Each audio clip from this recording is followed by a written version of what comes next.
ایک خاتون نے کہا کہ اب ان کے یہ الفاظ ہیں کہ چہرے کے پردے کے بارے میں علماء کا اختلاف ہے، تو کیا میرے لیے جائز ہے کہ میں ان علماء کو فالو کر لوں جو چہرے کے پردے کو واجب قرار نہیں دیتے ہیں؟ اور دوسرا اسی کے ضمن نے پوچھا کہ جب علماء میں اس طرح کا اختلاف ہو جائے تو کیا ہم جس کو چاہے فالو کر لیں، ہمیں اجازت ہوتی ہے؟ دیکھیں بہن، پہلے بات تو یہ ہے کہ ہمارے جو جمہور علماء ہیں، جو سلجھے ہوئے علماء ہیں، وہ یہی کہتے ہیں کہ فی زمانہ جب تک کوئی شرعی مجبوری نہ ہو عورت کو نقاب کرنا چاہیے، کیونکہ نبی کریم صلی اللہ علیہ وسلم کے دور میں ماحول کچھ اور تھا، وہاں چہرے پہ نگاہ کم اور جسم کے اوپر زیادہ ہوتی تھی، اور وہ مطلب ان کا ایک ماحول تھا۔ اور یہاں جو ہے وہ آپ دیکھیں کہ چہرے پر نگاہ پڑتی ہے انسان کی تو پھر اس کا دل آگے کی طرف مائل ہوتا ہے۔ حالات کی تبدیلی کی بنا پر احکام میں ضروری تبدیلی علماء پر واجب ہو جاتی ہے کہ وہ ضروری تبدیلی کر کے پبلک کو لازم کریں کہ اس کو فالو کیا جائے۔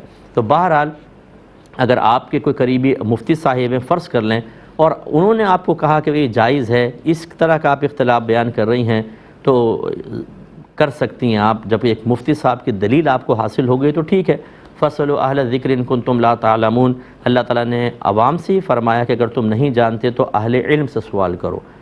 لیکن مسئلہ یہ ہوتا ہے، آپ نے جس سے پوچھا کہ ہم کسی کو فالو کر لیں، ایسا نہ کیا کریں، بلکہ آپ سب سے پہلا اصول تو یہ ہے کہ یہ دیکھیں کہ جمہور کس طرف ہیں، زیادہ تعداد کس طرف ہے۔ مختلفی مسائل میں، اختلافی مسائل میں دیکھا جاتا ہے جس طرف علماء کی میجورٹی ہوگی وہ حق ہوگا، اسی کو آپ کو فالو کرنا ہوگا۔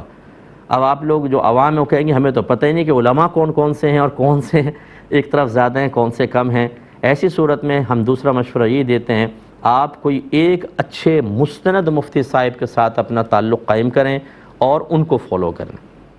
یہ نہ کریں کہ آپ ایک کو فالو کرتے تھے لیکن ایک مسئلہ آپ کی مرضی کے مطابق نہ ہوا تو آپ نے کہا مفتی صاحب وقتی طور پہ السلام علیکم، ہم ذرا کسی اور آستانے سے رابطہ کر لیتے ہیں، وہاں سے لے کے اس پہ عمل کر لیا۔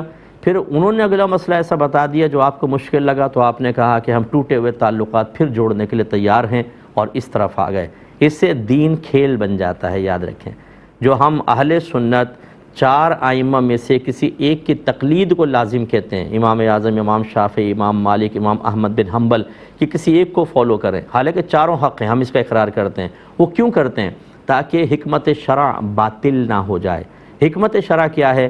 کہ اللہ تبارک و تعالیٰ نے شرعی احکام میں ہمارے لیے آزمائش کا پہلو رکھا ہے، امتحان، کہ ایک چیز مجھے ناگوار گزر رہی ہے، میرے لیے مشکل ہے، میرا نفس اس کو پسند نہیں کر رہا، لیکن اللہ اس کے رسول کا حکم ہے، اب ہے امتحان، مانوں یا نہ مانوں۔ مانوں گا آخرت پہ انعام ملے گا، نہیں مانوں گا گناہ ہوگا اور آخرت میں گرفت ہو سکتی ہے۔ یہ ایک امتحان رکھا ہے۔ اب اگر آپ یوں کر لیں کہ ایک مسئلے میں اس کو فالو کر لیا، دوسرے مسئلے میں ادھر چلے گئے، تیسرے مسئلے میں ادھر چلے گئے، تو پھر اس کا مطلب ہے کہ جو شرعی احکام میں ایک امتحان تھا وہ تو ختم ہو جائے گا نا۔ اسی لیے چاروں ائمہ میں سے ایک کی تقلید، جس کو تقلید شخصی کہتے ہیں، علماء نے واجب قرار دی ہے، ورنہ تو کھیل بن جائے۔ امام اعظم کا قول مشکل لگے تو امام شافعی کی طرف چلے جائیں۔ امید ہے کہ آپ سمجھ گئے ہوں گے۔